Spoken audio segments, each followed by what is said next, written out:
తెలుగులో జాతీయ అవార్డుల పంట అయితే పండింది. ఇప్పుడు తెలుగుకి భగవంత్ కేసరికి అయితే ఉత్తమ చిత్రంగా జాతీయ అవార్డు అయితే వచ్చింది. బాలకృష్ణ నటించినటువంటి సినిమా, అనిల్ రావు కూడా అయితే దర్శకత్వం వహించారు.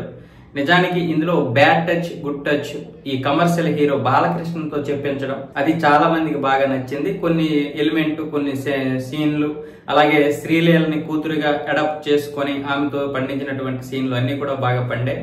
ఈ సినిమాకి అయితే ఉత్తమ చిత్రంగా జాతీయ అవార్డు అయితే వచ్చింది. అలాగే బలగం సినిమాలో ఊరు పల్లెటూరుకి సాహిత్యం అందించినటువంటి శ్యామ్ కాకర్లకి కూడా సాహిత్యంలోనైతే జాతీయ అవార్డు వచ్చింది.